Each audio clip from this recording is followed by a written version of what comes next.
resources. Next slide. So just a little bit about me. I'm originally from Wisconsin and moved to Florida in 1971 as a newlywed and been here ever since. Married to the same man for almost 52 years, which people find to be very interesting. So do I. I have 4 children, 2 daughters-in-law, 6 grandchildren, 1 Yorkie, and I have written 5 books. 4 are fiction and 1 nonfiction. Next slide. And you can see who I really love among all of these people. Next slide. Mm-hmm. Professionally, I went to school later in life at the age of 40, and I graduated from FIU with a master's in social work in 1996. I worked, like I said, for Henderson, Department of Children and Families, Memorial Youth Services, through the years, part-time. And like I said, retired as a Broward County school social worker. Currently, I work part-time. I got licensed over the years. I work part-time currently as an online mental health therapist. So that's me now. Next slide. On February, and why am I here today? On February 28th, 2020, I lost my 47-year-old daughter to an accidental overdose of fentanyl. Sarah had started abusing drugs when she was around 12 years old. It started with alcohol. It started with cigarettes and continued through the years. Back at those days, we didn't have the resources or the information that's available to us now. 4 years prior to her death, she had finally gone into a residential treatment center for about, I think it was 60 days, and was doing well for almost 4 years. She had stopped using, she had gotten a job, she got an apartment, she got a car. These things were all that she had never been able to get. But in a very short period of time, she slowly lost them one by one because of employment problems. So I decided to do whatever I could using my social skills background, my background as a mother of somebody with addiction problems, to try to help prevent further deaths of this epidemic. What we're seeing now is totally different than what we saw when Sarah was growing up. So that's why I'm here today. Next slide. A few statistics, which I'm sure you've heard of because, they've been out a lot lately. Between April 20th, 2019 to the end of April 2020, over 100,000 Americans died from overdoses to drugs, from drugs. And 11,629 Floridians died from overdoses in 2020. Half of those were from fentanyl and the majority in Broward County. Next slide. The deaths in 2020 in Florida were 5,302 from fentanyl, 1,389 alcohol, 2,400 from cocaine, and methamphetamine, 1,386. And that's just in 2020. Next slide. So what we hear about a lot now is fentanyl, because fentanyl's in everything. It's being put into gummy bears. It's being made in colors. They look like Skittles. They're being packaged to sell to kids. They're being packaged in chip bags that look real, and you can't tell the difference. So what is fentanyl? Fentanyl is a synthetic opioid that is 100 times stronger than morphine. And Broward had the most deaths from fentanyl that were reported as accidental, which is what happened with Sarah. When we received the report, it was reported as accidental overdose. And another interesting thing with fentanyl is that just coming in contact with it, which again, we've seen in many articles lately, can cause an overdose. That's how highly toxic it is. Next slide. So parents and clinicians need to be educated about what's out there. The DEA, Drug Enforcement Administration provides a lot of information. Their website is very helpful to clinicians, parents, to everybody. They have posters such as this on there, showing the lethal dosages of something like fentanyl. Their motto, or whatever you want to call it, one pill can kill, because everything is being laced with fentanyl, and it takes just a very small amount to cause an overdose. On your right, you'll see what the DEA has come out with emojis. Again, these are something that you need to be aware of. These emojis were put together on how drug dealers are connecting with people, especially kids. And so these emojis signify something, and it's important for you to be aware of what they signify professionally and in your own personal life. Next slide. On the, you'll see on this picture from the DEA, authentic oxycodone is on the left, and the fake oxycodone with fentanyl is on the right. And this is what they're doing with Adderall. They're doing it with all different kinds of drugs. So you can't tell the difference. People who think that they're buying an Adderall might be buying fentanyl. I think that's what happened to my daughter. I think she thought she was buying oxycodone that day because she had had a procedure done with a dermatologist, and I think she ended up buying fentanyl. I'll never know, but that's what I think. Next slide. So for clinicians, we need to be aware of early risk factors that may lead to later substance abuse. These can be recognized in early childhood, and for us as clinicians to be aware of them, we can then educate parents. So behavioral problems that begin in early childhood, such as excessive tantrums, aggression, anger, which would be the tantrums, rebelliousness, defiance, low self-esteem. These have been found to be early risk factors that can indicate later in life a child turning to drugs and other risky behaviors. Next slide. These also are determined to be lack of responsibility, for children not to have any responsibility, such as chores, doing well in school, any kind of responsibility that, helps them become healthy adults. If they're a victim of bullying, abuse, or neglect, that can impact them in negative ways. Or if the parents have a poor relationship and there's a lot of fighting or yelling, domestic abuse, this has an impact. Poor grades in school, peer pressure, which we know that these things really become predominant in middle school.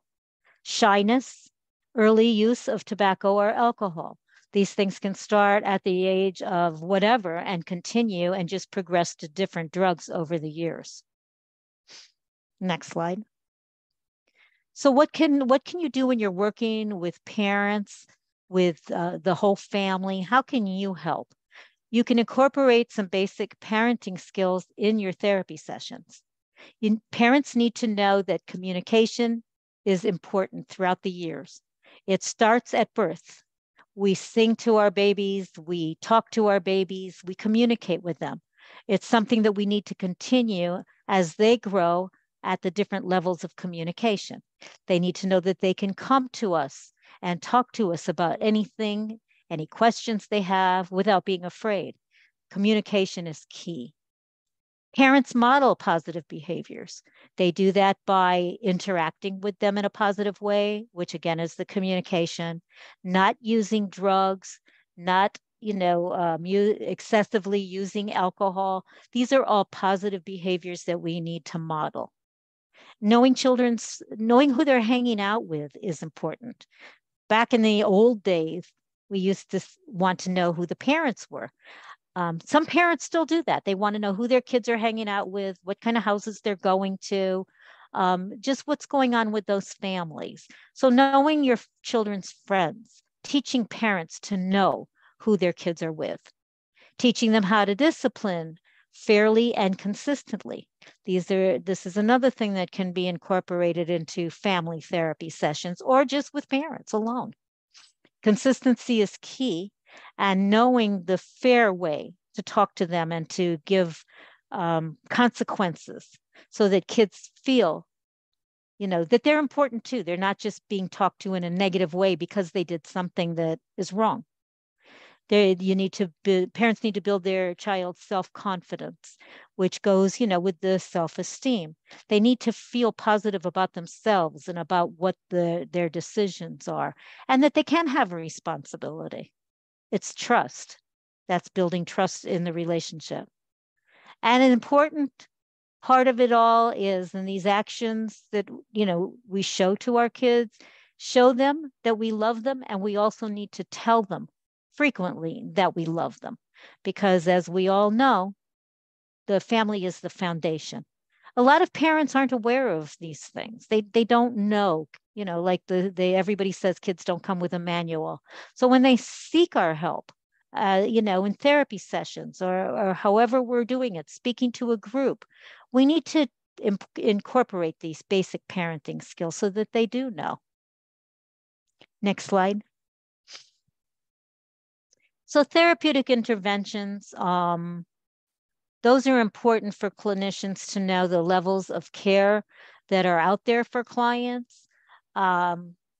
Sometimes I find that I'm working with clients and I don't know, they haven't revealed in their questionnaire that they have a substance abuse problem or an alcohol problem or whatever it is, and it'll come out later on.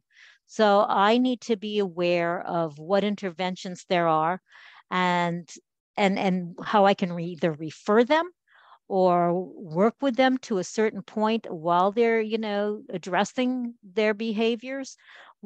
One of the first, of course, is detoxification, which there are special facilities for that. Some of them are done that include medications. It's first done through an assessment. So the services include assessments, counseling, and case management. There are residential programs, there are outpatient programs, and these are determined by the severity of the addiction. If somebody's not severely addicted, and let's say they've just started, then maybe we can work with them and start them off with the counseling. If we get other people who are at a higher level of need, then they can be referred to those other programs where they would do more. Recovery support is important during and following treatment. And the next slide says a little bit more about that. This is from the Florida Department of Children and Families. Research indicates that persons who successfully complete substance abuse treatment have better post-treatment outcomes related to future abstinence, reduced use, less involvement in the reduced use, less involvement in the criminal justice system, reduced involvement in the child protective system, employment, increased earnings, and better health. Next slide. So what are the treatment options for our clients? Well, we have group therapy is really important because people who have, and you know this, people who tend to have the same issues or problems learn from each other in a group setting. They support each other. They find out they're not the only one with that problem. And so they can learn from each other and gain strength from each other. Family, marriage, individual therapy. Family support for somebody who is in treatment or who has, who is in recovery. The family support is essential. When my daughter was in the residential program in Fort Lauderdale, I had to go every Sunday. If I wanted to see her, I had to attend a parenting group. I think it was for 2 hours. And there would be a lot of talk, about recovery and supporting your child. And that was just key to the recovery process. Marriage counseling, if we're dealing with somebody who's one of the partners in the marriage has a substance abuse problem, then it's important for both partners to be a part of the process because, again, they have to support the person who's in recovery. They have to learn how to support the person. And so these are all done in a therapy session, of course. Individual therapy for the person who is having the addiction problems. That person will benefit from the therapy one-on-one, and to learn the root cause, what their addiction has stemmed from. Because many times, if not most of the time, it's coming from something in their past that they haven't dealt with. And finding out what that is will help them in the recovery process. There are medications now for dependence and addiction. They have certain clinics that offer these. I don't have a lot of knowledge about those, but that's something that, as a clinician, you can refer your client to, finding out the programs or finding out where they can learn about it. And I think we lost the slides. I'm not sure what just happened. Let me get that back up. It said they made you the host. Let's see.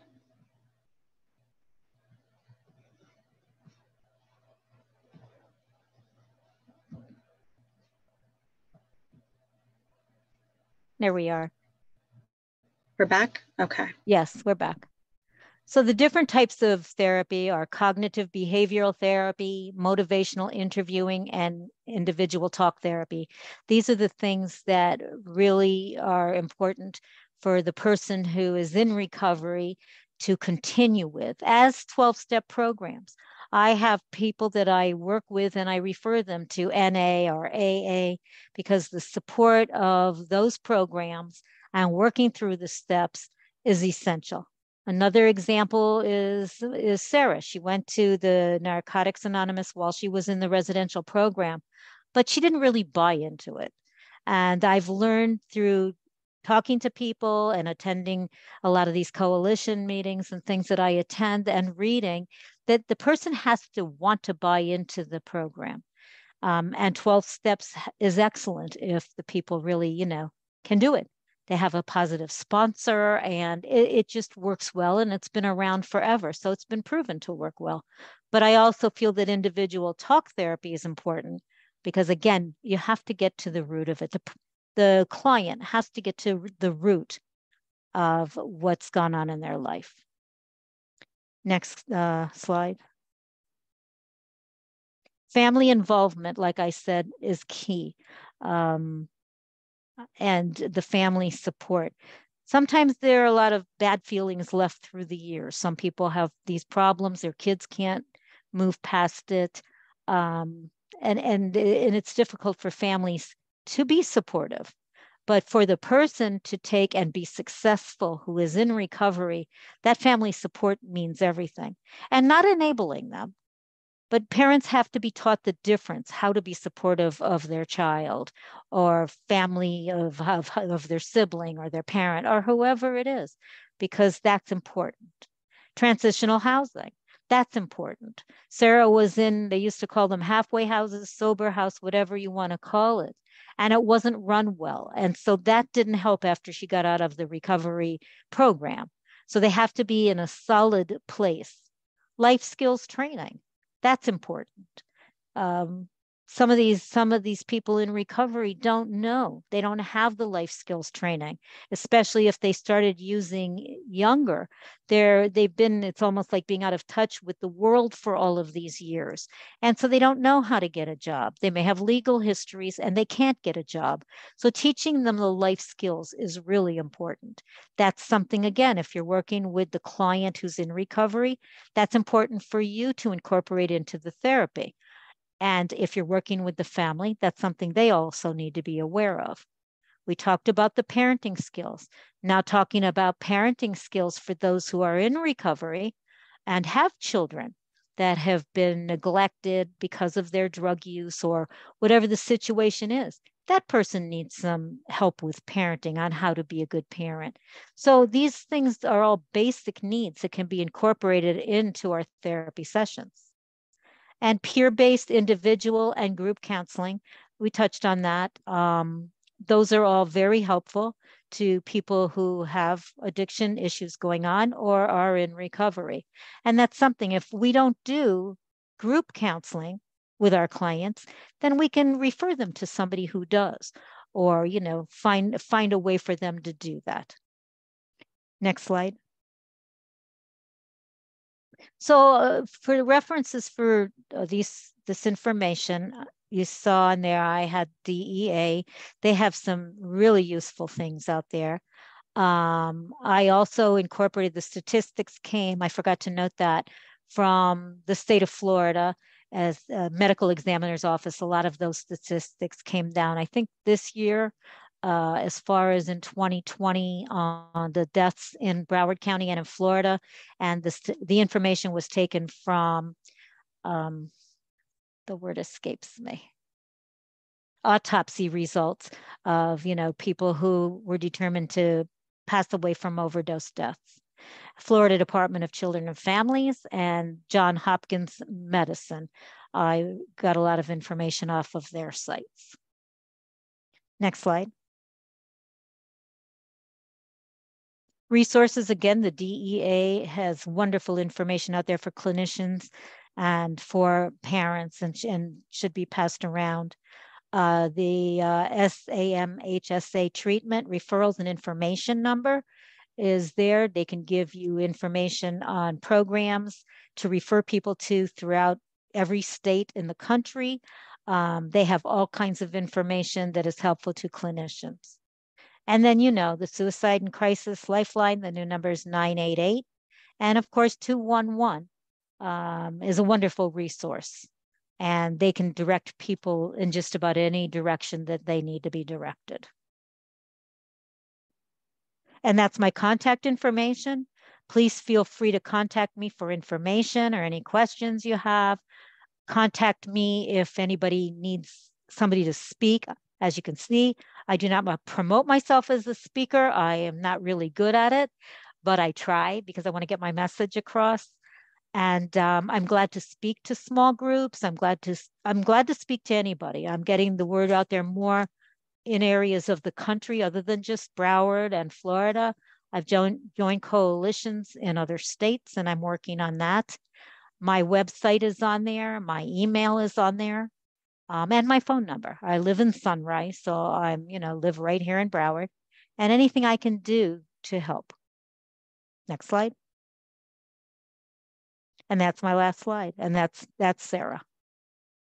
And I also forgot to mention, just so that, you know, people have their idea of somebody who's addicted to drugs, what they're really all about. Sarah had a master's degree from Nova University.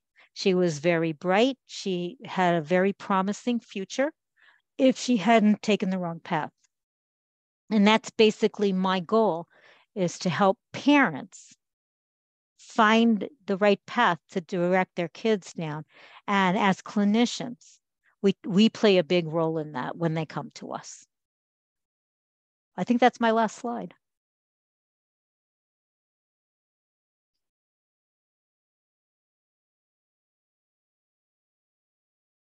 So I'm happy to answer any questions.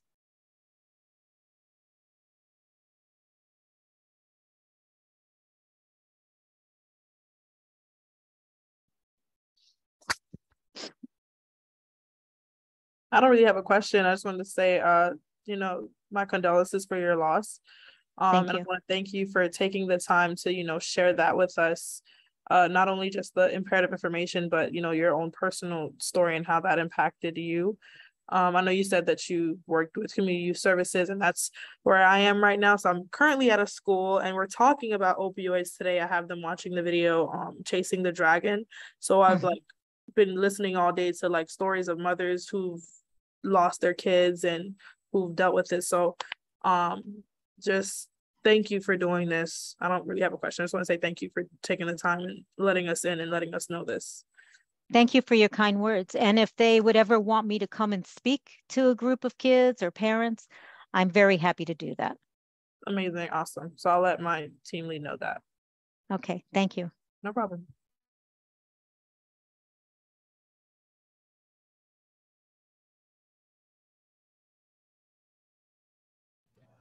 Anyone else have any questions or comments?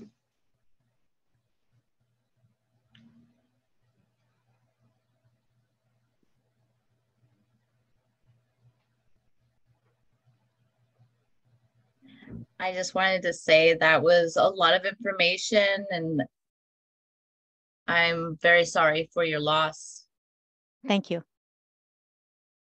Thank you. And please feel free to, anybody can feel free to contact me. Take my contact information, call, email, whatever. And I'm happy to meet people and I'm happy to speak to them.